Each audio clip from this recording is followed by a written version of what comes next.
It's great to be here with you at this conference.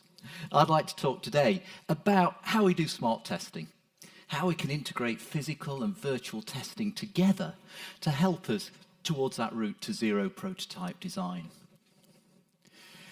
The motivation of this started a few years ago. I was in a meeting with some senior managers from a leading automotive OEM, and their chief engineer put this challenge to us. He said, in the past, we'd replace engine components early under warranty if there were reliability issues. But EV batteries have thousands of unserviceable components and a 10-year warranty. A reliability issue here could bankrupt us. He went on to say, here's what I need.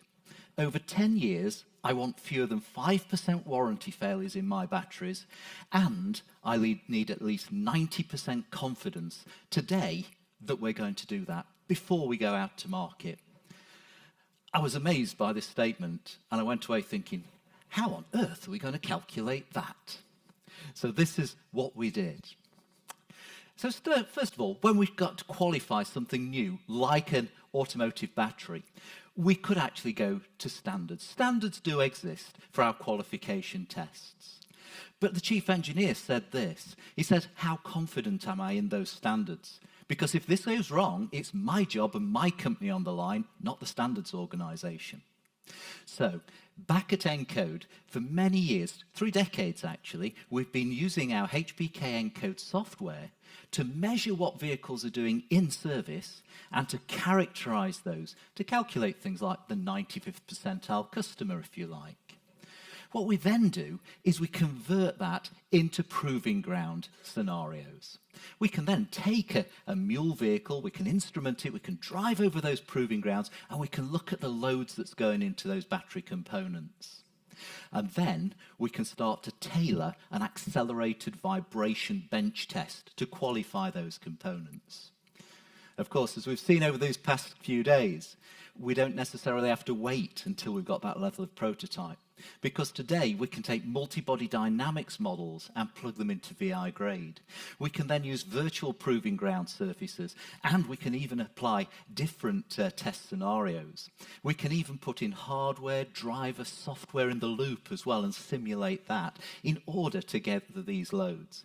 And using the nCode software, we can take those loads from that simulator in order that we can then reproduce those accelerated qualification tests. But there's still a problem. You see, in order to get a 90% confidence interval on this, if I want 95% reliability, I need 45 tests, and none of them can fail. If just one of those 45 tests failed, my confidence drops to 66.5%. 45 tests on a full battery? It's prohibitively expensive. So how do we do that? And the solution is that we start to merge virtual and physical tests. When we're using virtual tests, we take finite element simulation models and we put them in a simulation model of the test. And then we can do the virtual and physical tests back to back. This enables us to refine that simulation model so that we're now able to categorically state this is a true and accurate representation. And then we can take both the virtual and physical models in this smart sample in order to start to verify our component with the 90% confidence. So this is the approach. So what are the benefits then of this smart testing? So I want to look at it in 4 stages. So first of all, what's the benefits of doing simulation before physical testing? In other words, how can simulation help to inform our physical test? Then, what's the benefits of simulation during that physical test? How can physical test measurements go and improve our simulation? And then we're going to look at after the physical test. How can we take both tests and combine them to get that level of confidence that we need in reliability? And finally, we'll look at the long-term benefits. So first of all, what are the benefits of simulation before physical testing? Well, the first thing that we can do is we can start to say, is it going to pass the test? What is the safety factor? Could I make it lighter or cheaper? That's really important in these electric vehicles. And importantly to us, am I confident enough now to start that expensive prototype testing? Spotting failures early in the design is important to us because the later we leave it, the more expensive they are to correct. Simulation helps here. We can also spot failure modes. So first of all, where is it going to fail? Is that failure going to be subtle or obvious? In one case in a battery, I needed a scanning laser vibrometer to detect the failure. In another one, I needed fire suppressant. So we have to know what we're expecting. And finally, we can say, do these failure modes match what I'm expecting them to be? If you've got an unusual failure mode, something's either wrong with your design or with your simulation. Either way, you need to investigate it first. And finally, these tests are going to be simplified. You've got to ask yourself, is it okay to do that? How will that simplification actually affect my life? Maybe I may need to have supplementary tests or test that little bit longer in order to do it. And the other one is, what input loads should I use to get the desired response? In simplifying tests, very often we have to look at what loads do we put in order to get the response we require. And simulation can help us to do that too. So there are many advantages of doing simulation before the test. What about during test? Well, the first thing is, we're going to use this qualification test as a parametric test too. We're going to measure parameters to improve our simulation. So it's going to help us through the simulation to see where am I going to put these other sensors, these accelerometers, strain gauges, displacement transducers, thermocouples in this case. Where's the best place to position them in order to get the best results? Simulation can do that through optimization of sensor placement, which we do in our nCode Design Life package. We can also then use that package to start to compare physical and virtual sensors. We can apply virtual sensors on our FE model, and then we can compare like with the physical tests. And therefore, we can start to compare and make sure our simulation is truly representative of what we're seeing in the real world. And then finally, we can start to look at this and see, how can I actually use those test results to improve my modeling? So maybe looking at modal analysis at the frequencies and the mode shapes, maybe looking at trying to calculate the damping parameters. These are really essential in getting accurate fatigue predictions, for example, so we can improve our model based on measurements from the actual test. And then after the test, what are the benefits there? So first of all, in the unlikely event, but possible, that we've actually got a component that fails on the test. What have we done wrong? The first thing we've got to do is to simulate that failure. If we can simulate what we've got wrong, we can play what-if games to make sure it passes next time. And based on my experience, it's usually one of four things. You're looking at either modeling of your fixtures, your boundary constraints, damping, or your material properties. It's usually one of those four things that you're going to have to correct. The other thing is, we can then take both the physical and the virtual model and say, what's my reliability risk? What is actually my real safety factor here? One question that comes up a lot is, should I test to failure? A traditional qualification test, you test for a period of time, and if the battery's still okay, you put a tick, you've passed it. But if you're trying to qualify the test and verify it, it's important that you carry on the testing to failure. You need the failure to make sure your simulation is accurate. Engineers say, how long is that going to take? Is it 10 hours? Is it 10 weeks? The benefit of simulation is it will tell you how long it's going to be. And also, there's nothing to stop you at the end of the test turning the volume up on your shaker table and testing more aggressively, because the benefit of simulation is we can do that too on the simulation model. But it is important that we test to failure if we're trying to qualify a failure model. Another thing we do is, how many tests should I do? Remember 45 tests? We now need to reduce that. So I'm going to have a look at that in the conclusion. And what next? We've now got a simulation model in FE which is now verified as being accurate. We can now take that same model and we can apply it in other scenarios, maybe in the body in white model.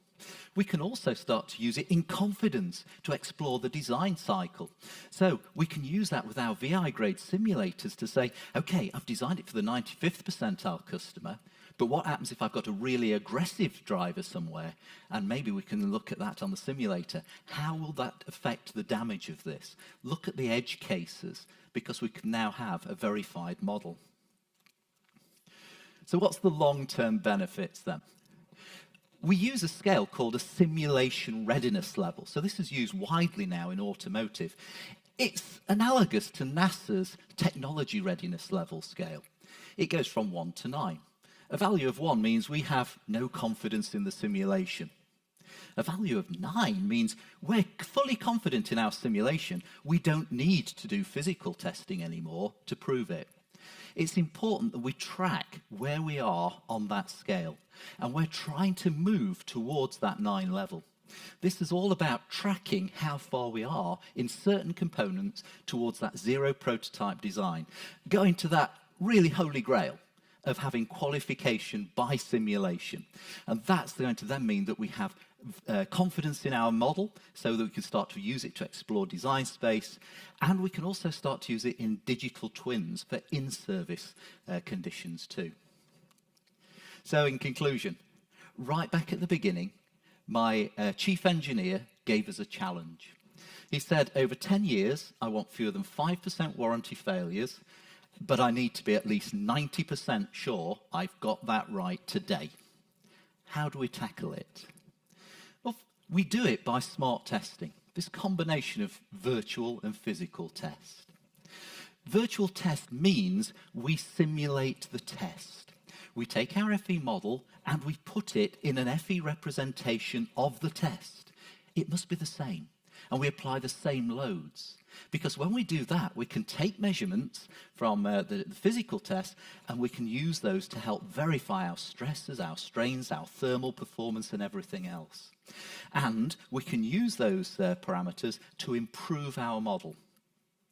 The other thing is, when we're looking at fatigue like I do, then we have to run those qualification tests to failure, because fatigue is a failure criterion test. So we have to fail the test in order to make sure we've got the qualification correct. But as I've shown, we can use simulation to help us crank up the volume of that so that the tests don't last too long. Now, at this point, there was a little bit of something we didn't expect. Whenever you do this, you start thinking that the big things are going to be your physics problems. Very often, the problems are human problems. Our human problem was senior management. They have gateways. And it was important that we finish our testing by the gateway. But the problem with fatigue testing is it's an aging-related failure. So the tests are long. And we don't start them until towards the end of the design gateway. So we were working with the Open University to look at how we can do that. And by splitting it into these three, we legitimately have a reason to effectively spread beyond the gateway. So if you're having problems trying to convince management about this, I've got a paper on that you might want to read. Another thing that we've got is we then use these virtual and physical tests together to help give us that confidence. But there's something else as well.